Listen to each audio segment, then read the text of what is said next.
Welcome back to Titan Wargaming, guys. After listening to both Renegades, Lords of Excess, as well as Death Welders, I have so much new lore to go through with you now. I've got to say though that Death Welder has just unveiled a piece of lore that could be the deepest, most revolutionary lore we've had since the Primarchs began returning.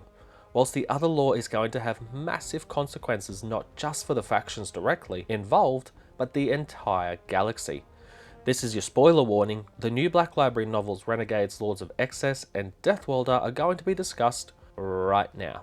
This hard-hitting lore could very easily foreshadow significant developments in the wider 40k narrative. Immediately affected is not only the Imperium's efforts to grasp onto a quickly spiraling empire, but also the forces of the Emperor's children, and even the Tyranids of High Fleet Leviathan and their widespread fleet in the galactic west, pushing towards the throne world. Now, if you'd like to learn more about the galaxy's current state of affairs, Leviathan blindsiding the Imperium from Segmentum Pacificus and now threatening Terra itself, then check out this video. I'll link it in the description. The recent lore which will help you to understand this new Chaos Primaris narrative is also linked in the description, as well as lore findings involving the Black Library Genefather novel. I do apologise, I'm a little bit sick at the moment, so bear that in mind. Okay, firstly we're going to discuss the galaxy's most recently birthed horror, a new superior form of traitor Astartes, Fabius Bile's corrupted Primaris, so stick around for our covering of the most groundbreaking lore we've seen in years, following straight afterwards. Wrought in the Manflayer's very own genetic manufactoria, stronger, faster, more powerful Chaos Space Marines are being forged using the gene seed of the original 9 fated traitor legions. And although it isn't stated outright, there's a very good chance that the gene tech aiding Bile in this endeavour came from his very recent theft of the legendary warrior Alpha Primus progenoid glands. Again, check out this video linked in the description to understand the shocking implications of that. It'll blow your mind. Sneaky hint, it involves lots of Primarchs. Now, the Chaos Primaris within Lords of Excess is actually a gift from Bile himself to an Emperor's Children warband called the Adored, under the command of an ancient traitor named Dainton. We're told the Adored performed particular services for Bile, resulting in this singular Primaris as a part of their reward. Called Tyrakon, this Chaos Space Marine is never explicitly called Primaris, but judging by how he's described, there's no doubt as to the true nature behind his heritage. Described as being the largest Marine amongst the Adored by a considerable margin, he is also the youngest of their troop, for obvious reasons, owing to his recent manufacture. Possessing such raw power, Tyrakon is champion of the Adored. His physical attributes so closely resemble that of Fulgrim that some of his brothers find it internally confronting. He possesses the Phoenician's dark violet eyes, long white blonde hair, and a symmetrical face split by an aquiline nose. Taking into account Tyrakon's lack of age and experience compared to the other Astartes within the Adored, he lacked the deftness of his older brethren as well, though was well regarded by the rank and file of the warband due to his martial prowess and good humour. So here we see that not only does Tyrakon bear a physical resemblance to Fulgrim, but he may even possess a minor portion of the natural reverence and likability all 18 Primarchs were born with. If this is the case, this would be to a far lesser extent than what Astartes experienced in the presence of their Primarchs, because there are several senior members of the Adored who cannot stand the way Tyrakon kowtows to Dainton, Lord of the Warband. What's especially interesting about Tyrakon is the general flaws of Primaris gene seed we've seen play out since Dark Imperium are experienced by him in rapid succession over just a handful of years. Tyrakon is a yes man to the core, gifted a place within Dainton's inner circle because Dainton knew he could count on the younger Astartes' backing and votes. As Primaris can more deeply mirror their Primarch's traits, so does Tyrakon, but not just Fulgrim's likeness, for the Adored's champion is an expert swordsman despite his younger years, and is also supremely arrogant. But as we've seen in Loyalist Primaris, genetic traits originally thought to be removed through the Primaris project begin to surface over the years following induction into their chapter, or now Legion.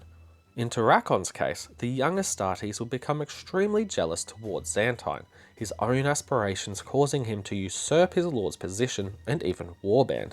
If those aren't Third Legion traits, I don't know what is.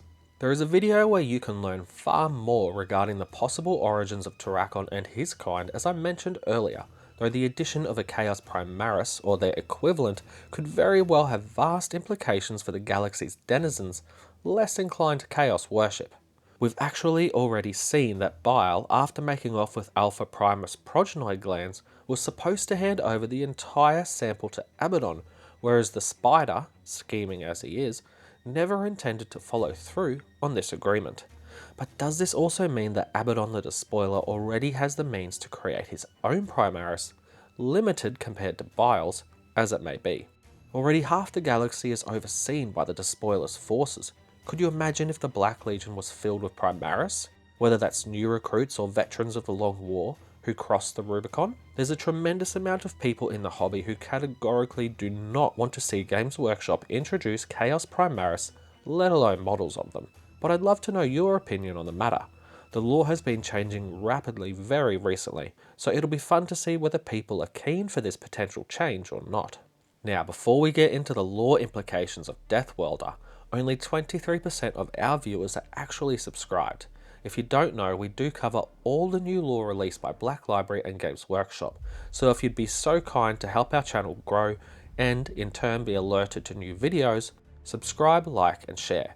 It costs you nothing but helps Titan Wargaming immensely, not to mention it tells YouTube to share our videos with a wider audience, which means other 40k fans around the world will hopefully begin watching. Thanks so much guys. For those who take the time to do this, I truly am grateful.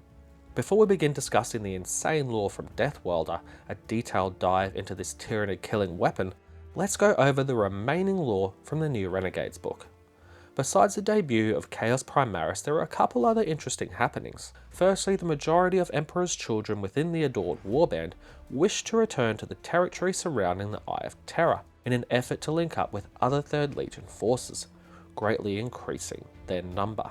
Whether this is due to the fact Abaddon's Black Legion currently pursue the Adored and their resources are critically low, or because they wish to once again be a part of a legion is ultimately unclear, though I suspect both are true. You see, in the Fabius Bile novels we learnt that key members of the Emperor's children such as Eidolon and Lucius have formed a 3rd Legion command structure referred to as the Phoenix Conclave. Their ultimate goal is to rebuild the shattered Third and locate or call upon Fulgrim to lead them once more, united in Legion strength. Given there's been a few rumours, especially on Valrak's YouTube channel, of an Emperor's Children model release on the horizon, it does make sense Black Library would begin to build an involved narrative for them to take up when the Emperor's Children finally receive their own standalone model line and codex. I just hope that when they do, it's especially depraved and gory. The other subplot carried into Lords of Excess was the Song of Slaanesh. This is something we've seen extensively in, again, the Fabius Bile novels.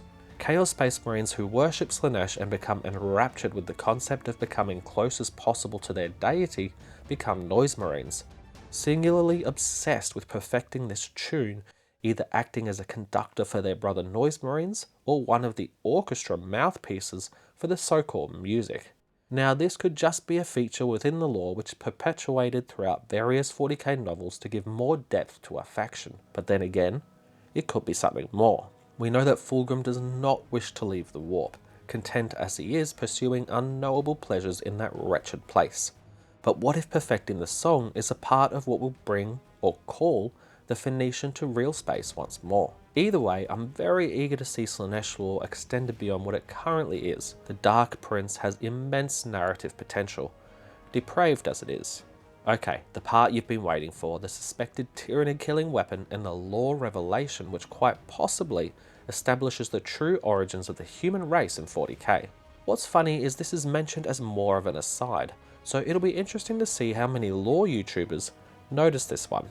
The novel Death Welder is set upon an imperial world called Lazuli, which is important to the Imperium due to the wide range as well as sheer immense volume of valuable minerals it bears. In fact, the way these huge deposits of valuable minerals are formed underground is altogether unnatural compared to many, if not any, other planet within the galaxy.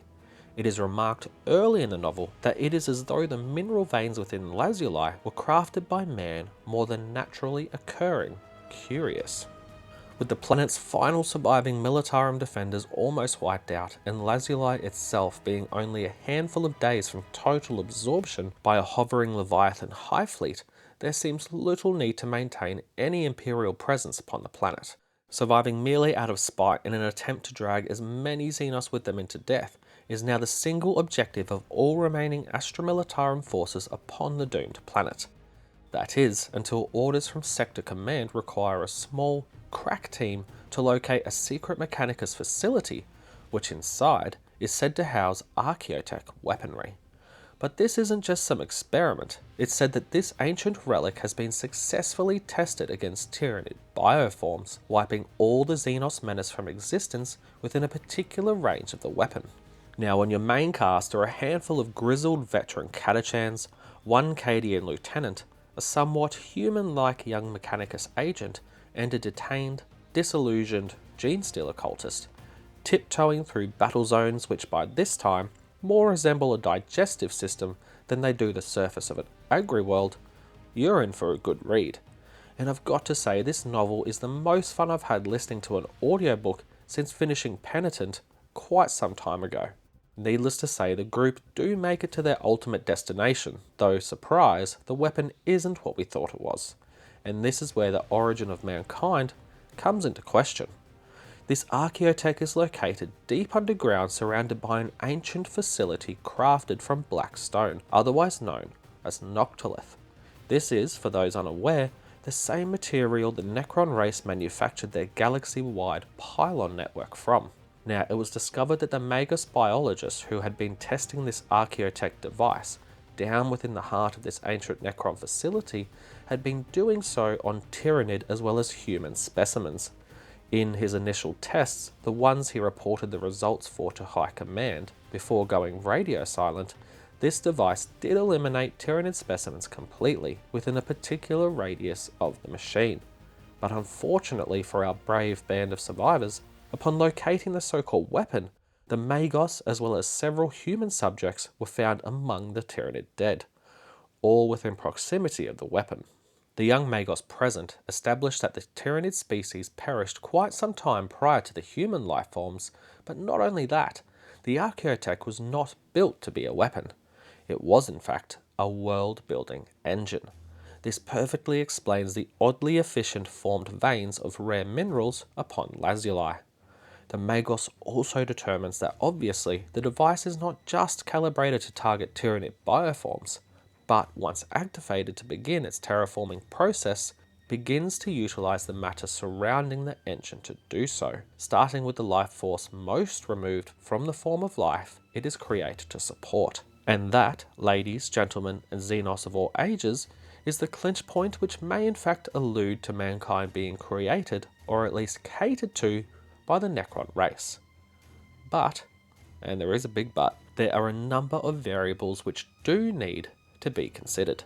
Obviously what I'm alluding to is that human beings may in fact be created by the Necrons' efforts to repopulate the galaxy prior to their slumber, or even more shockingly, could have been evolved from the ancient Necron tier. This is because the engine begins to target Tyranid biomatter prior to human. The counterpoint to this is that Tyranids are not from the Milky Way galaxy, meaning really, were you to put any life form in proximity of this engine, whether they be Orc, Eldari, Kroot, Rud, or human, the Tyranids being composed of intergalactic biomatter will always be absorbed before any other species. Theoretically anyway. It is noted towards the end of the novel that far more testing is required, and that more or less, the information the small band did glean could be erroneous. And so the interesting point is that with obviously no time to test further, what with the planet being absorbed and all, this has not yet been fully clarified. As the team discovered the Archaeotech, a wave of Tyranids 1,000 strong, perhaps more, began assaulting the facility they were within, so the team had to pull out quickly. This meant the young Magos had to salvage core operating systems before the Tyranids entered the facility, and the Archaeotech was lost forever to the devouring fleet in orbit. Unfortunately, the young Magos did not survive, with the Militarum personnel present carrying what critical systems they could remove off-world with them. So now what we have is the core pieces of an ancient world-building device which could quite possibly be utilised to create either a terraforming engine of sorts, yet seemingly a far more efficient one than the Imperium currently utilise, or it could be used as the basis to construct a Tyranid consuming weapon. But we also have a chunk of lore which, until this archaeotech is tested further, will leave us wondering if the human race, or their ancestors from eons prior, were used by the Necrons to seed the galaxy with new life, or in fact evolved from the Necron tier. Again, if you do enjoy these lore videos, please spare the time to like, share and subscribe. My favourite part of doing this is interacting with you in the comments, so don't be shy. Until next time, take it easy and have a good one.